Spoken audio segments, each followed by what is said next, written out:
Ang ginumanaka ninyo,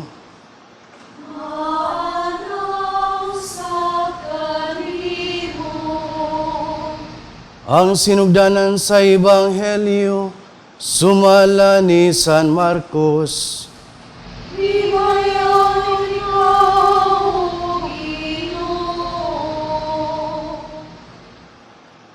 Mao kini ang maayong balita, may tungod kang Jesucristo, ang anak sa Dios.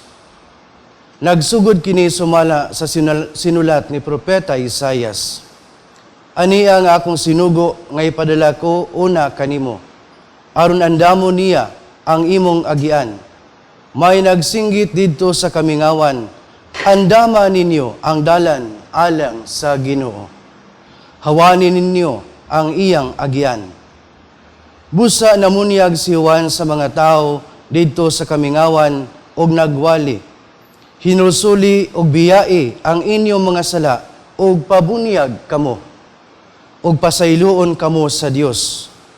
Ang tanang tao sa lalawigan sa Judea og sa syudad sa Jerusalem nangadto kang Juan aron sa pagpamati kaniya. Gisugid nila ang ilang mga sala o gibunyagan sila ni Juan didto sa suba sa Jordan. Ang bisti ni Juan hinimo gikan sa balhibo sa kamilyo. Panit ang iyang bakos, og dulon og dugos ang iyang kalanon. Mingon siya sa katawhan, ang tao nga moanhi sunod kanako, mas gamhanan pa kay kanako. Dili ako takos bisan gani paghubad sa higot sa iyang sandalyas. Nagbunyag ako kaninyo sa tubig, apan siya magbunyag kaninyo sa Espiritu Santo. Ang Ebanghelyo sa Ginoo.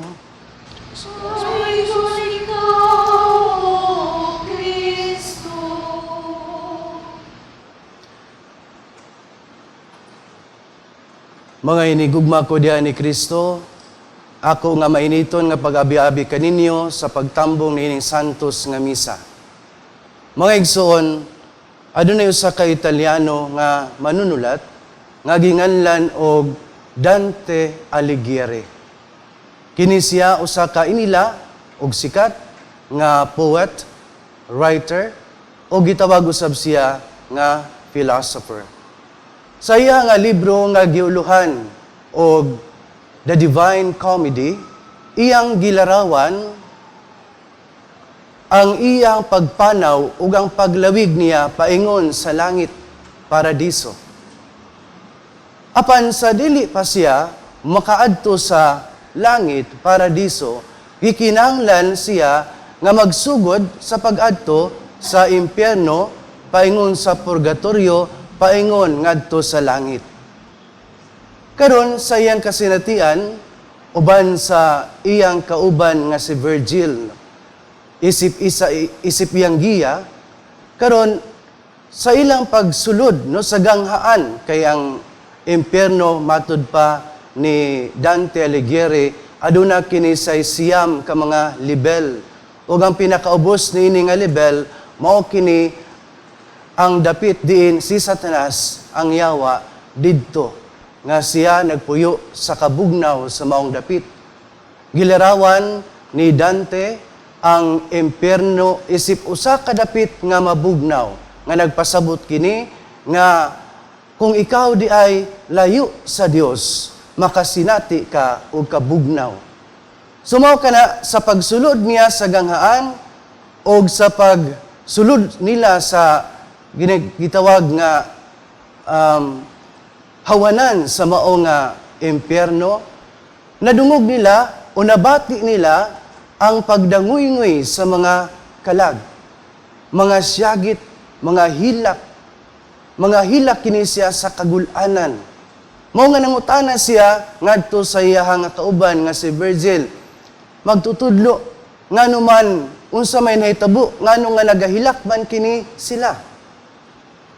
Busa si Virgil nagingon, mao kana ang sangputanan, mao kana ang mahitabo sa mga tao nga nagpuyo ni sa ilang kinabuhi, tinuod buhi sila apan nagpuyo without blame and without praise. Nga nagpasabot kini, nga nagpuyo sila sa kinabuhi, nga kanang matawag nato nga walay desisyon, wala mo pili, walay pangulo.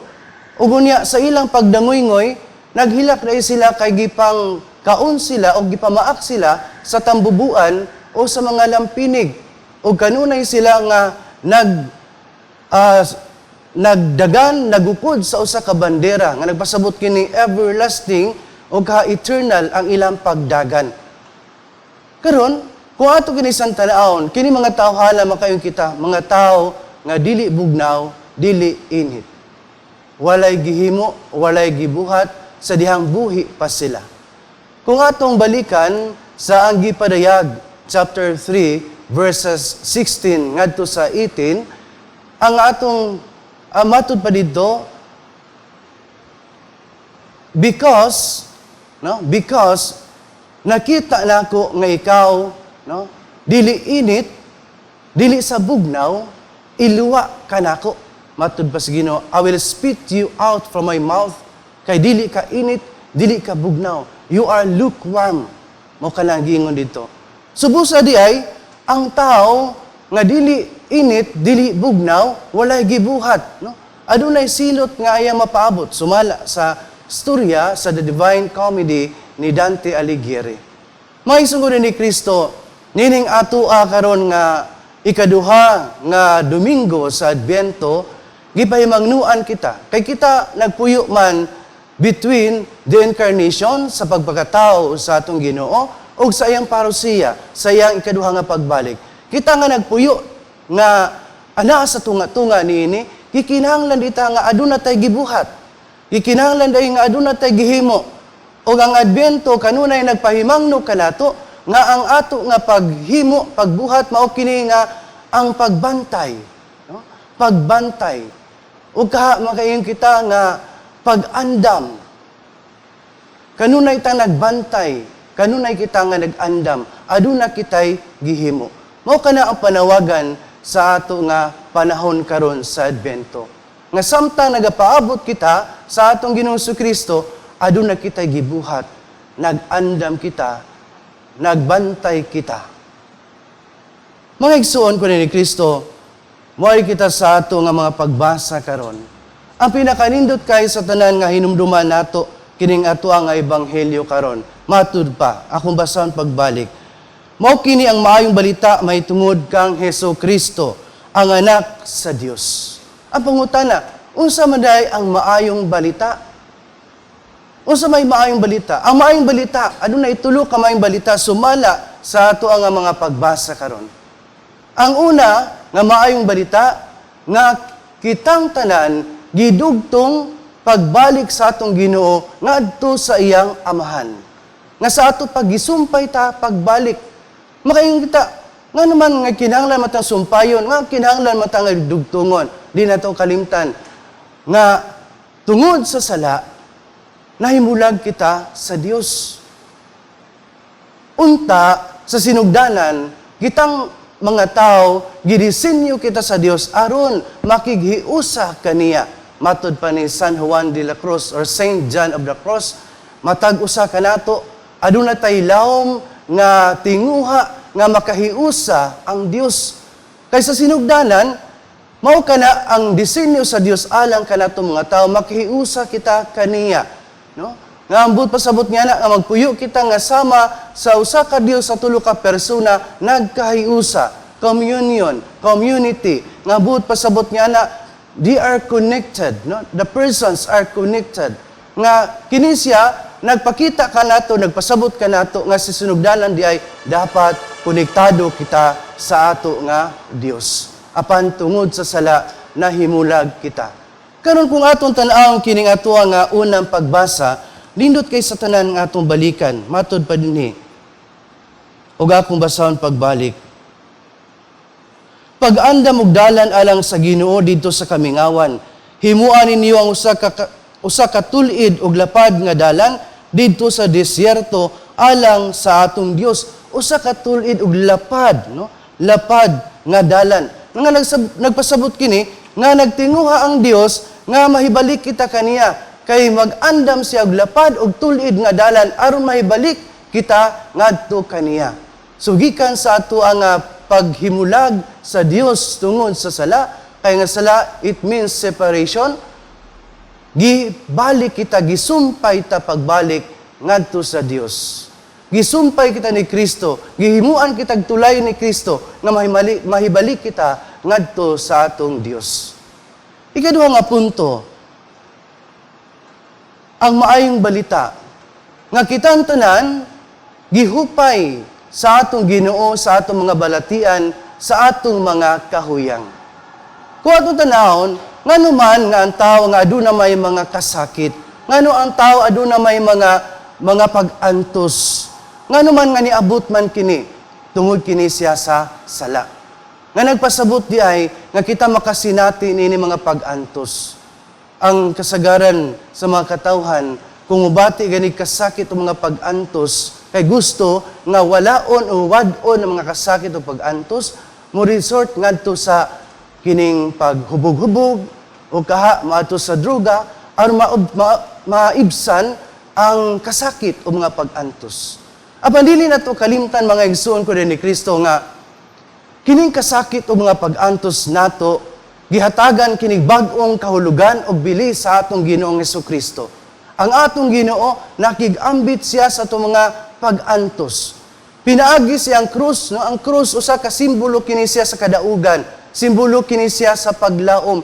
Pinaagi niini nakig-ambit siya kanato nga sa ato pa nahatagan og bag-o nga kahulugan ang atong mga pag-antos o nga atong mga kasakit.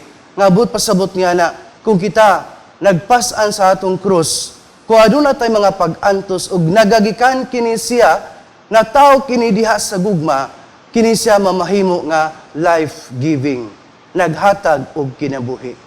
Ang mga pag-antos nato mga igsoon ni Kristo, kung atong tan-awon kini siya base sa ebanghelyo, nagpasabot kini kanato nga kini usa ka pagpadayag sa himaya sa Dios diha sa ato nga kinabuhi.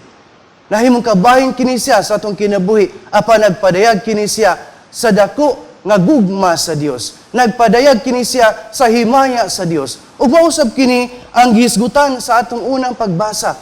Kaya ang Dios maghari siya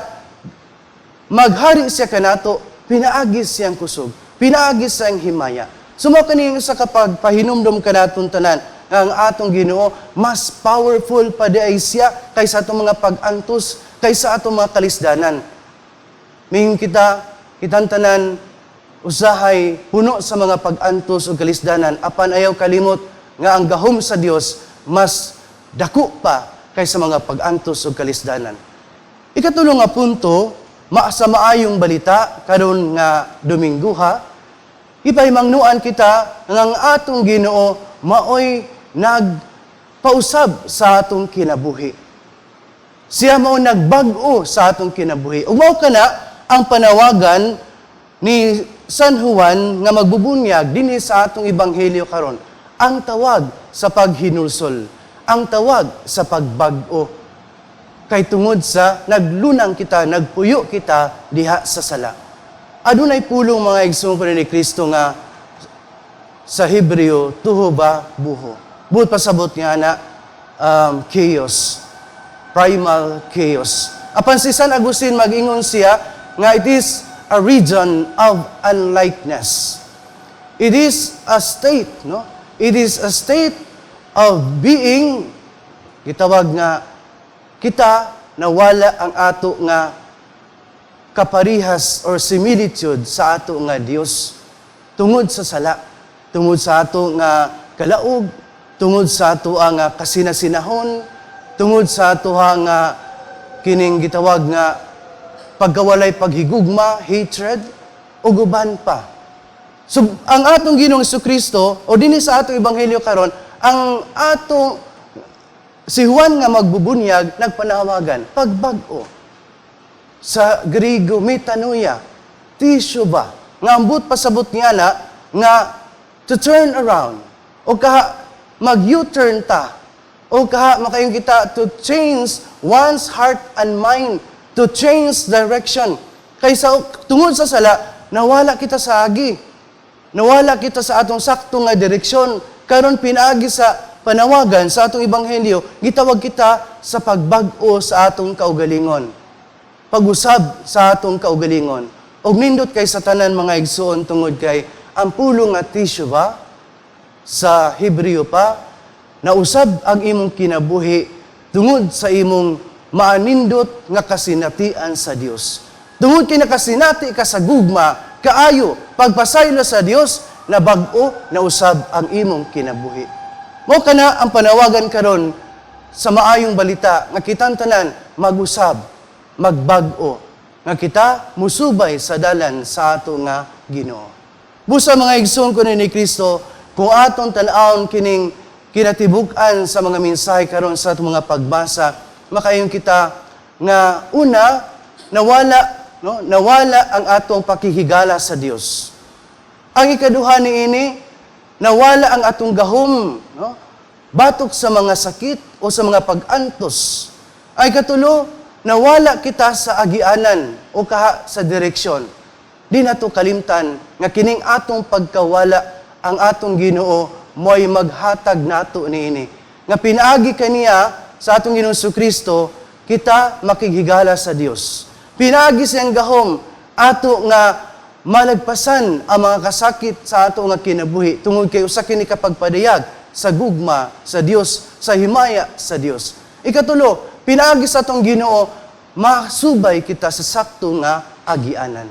Busa mga igsoon ni Kristo, ayaw kalimti o di nato kalimtan nga sa pagpakatao sa atong Ginoong Kristo usa kini kapagpanawagan kanatong tanan. Matud pa ni San Athanasius nga ang tao, ang Ginoo nagpakatao aron ang tao mamahimong sama sa Dios. Nga nagpasabot kini sa gitawag nga deification o divinization.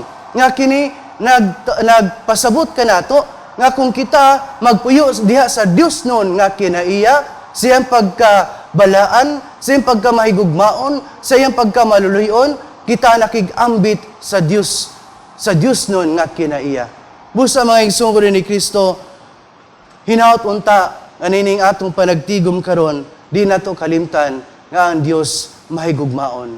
Ang Dios kanunay gusto nga makig-uban siya kanato. O kita nagtinguha tuod sa kanunay nga makig-uban kaniya. Amen.